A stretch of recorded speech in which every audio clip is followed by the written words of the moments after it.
آج اگر حرم میں ہمیشہ کے لیے بھی 10 ہو جاتی ہیں تو میرے بھائی اسلام وہ ہے جو قدیم ہے. قرآن و سنت کی وہ تشریح جو پہلے علماء کر چکے ہیں, پوری امت اس پر. آج کی تشریحات پر ہمیں اعتماد نہیں ہے. آج حکومتوں کے دباؤ ہوتے ہیں, آج مفادات ہوتے ہیں. کسی پہ ہم الزام نہیں لگا رہے. آج بعض دفعہ سوچنے میں غلطی کرتا ہے انسان, قرآن و حدیث کا اپنی طرف سے مفہوم مراد لے رہا ہوتا ہے. ہمارے اہل حدیث بھائی عام طور پر صحیح بخاری کی حدیث پیش کرتے ہیں کہ نبی صلی اللہ علیہ وسلم رمضان غیر رمضان میں 8 رکعت سے زیادہ نہیں پڑھتے تھے. اس کے تو بہت آسان جواب ہے. اس حدیث سے تراویح پر استدلال کرنا تو اتنا غلط ہے, اتنا غلط ہے, میں حیران ہوتا ہوں. بھائی نبی اگر 8 رکعت پڑھتے تھے تو کیا جماعت سے پڑھتے تھے؟ آپ جماعت سے کیوں پڑھتے ہیں؟ نبی تو آخری وقت میں پڑھتے تھے, آپ عشاء کے بعد کیوں پڑھتے ہیں؟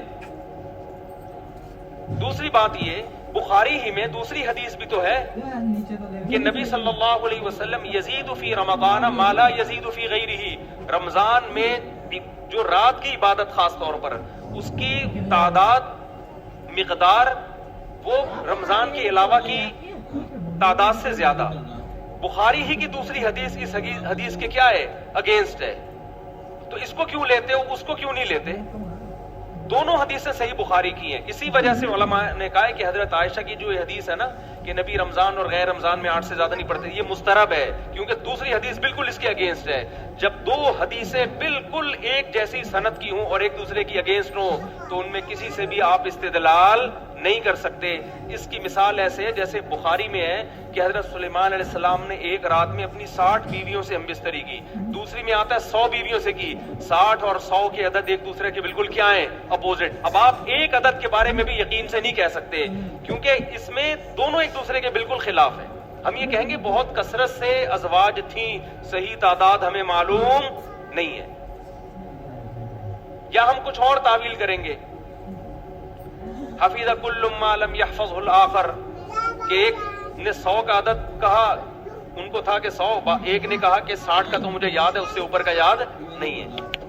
لیکن ترجیح اس میں جو زیادہ بیان کر رہا ہے نا اس کو دی جائے گی, اس لیے کہ جو کم بیان کر رہا ہے وہ یہ سوچ کے بیان کر رہا ہے کہ اس سے زیادہ کا مجھے علم نہیں ہے. تو یہاں حضرت عائشہ جو 8 رکعت والی حدیث بیان کرتی ہیں اور پھر نبی سے ہی منقول ہے بخاری میں ہی کہ رمضان میں تعداد مقدار زیادہ ہوتی تھی, اس سے پتہ چلتا ہے یہ 8 سے زیادہ.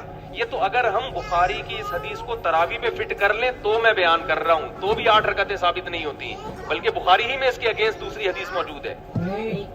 لیکن حقیقت یہ ہے کہ اس کا تراویح کی نماز سے کوئی تعلق نہیں ہے, کوئی تعلق نہیں ہے اس کا تراویح کی نماز سے.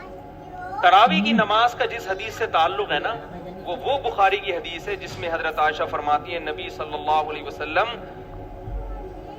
مسجد نبی میں نکلے اور آپ نے 3 دن نماز پڑھائی, بہت بڑی تعداد تھی. اس کے بارے میں وہ کتنی رکعتیں تھیں اس کے بارے میں ہمارے پاس کوئی صحیح حدیث واضح موجود نہیں ہے. ایک ضعیف حدیث ہے کہ 20 رکعتیں تھیں. علماء نے کہا کہ ضعیف حدیث اگر کسی صحیح دوسری روایت سے اس کی تائید ہو جائے یا تعامل امت سے اس کی تائید ہو جائے تو پھر اس میں ضعف ختم ہو جاتا ہے. تو ضعیف ہونے کے باوجود حضرت عمر اور اسلاف کا جو عمل تھا جو عالم اسلام میں پھیل چکا تھا, کیونکہ حضرت عمر رضی اللہ تعالیٰ عنہ نے جب تراویح شروع کی ہے نا تو ائمہ کرام یہ کہا کرتے تھے کہ ما رأیت عمر مبتدعا, ہم حضرت عمر کو بدعتی نہیں سمجھتے. حضرت عمر نے ایک کام کیا تو یہ ہو نہیں سکتا کہ نبی سے اس کی اصل نہ ملے, یہ ہو نہیں سکتا کہ نبی سے اس کی اصل. تو چونکہ حضرت عمر سے 20 رکعتیں جو صحیح سند ہے, اگرچہ وہ حدیث مرسل ہے, ہمارے اہل حدیث بھائی اعتراض کرتے ہیں کہ جو حضرت عمر سے 20 رکعتیں بیان کر رہا ہے اس نے حضرت عمر کا زمانہ نہیں پایا, لہذا یہ حدیث منقطع, درمیان میں راوی کیا ہے؟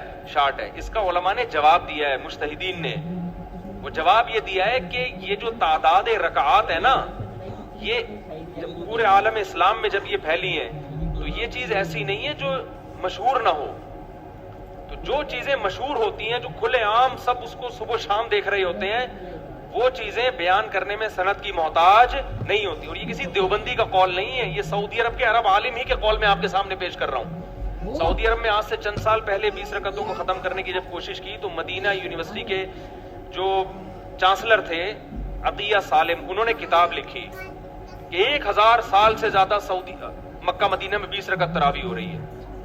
اس کا انہوں نے اس میں جواب دیا ہے کہ یہ جو حضرت عمر سے 20 رکعتیں منقول ہے نا، حدیث مرسل کہتے ہیں راوی اپنے سے اوپر کے راوی کا نام حذف کر دے. انہوں نے کہا اس کے مرسل ہونے سے حدیث ضعیف نہیں ہوگی، کیونکہ یہ چیزیں شہرت کی بنا پر بیان کی جاتی ہیں. تراویح کوئی بند کمرے میں چھپ کے تھوڑی ہو رہی تھی، ساری دنیا دیکھ رہی تھی کتنی رکعتیں ہو رہی ہیں.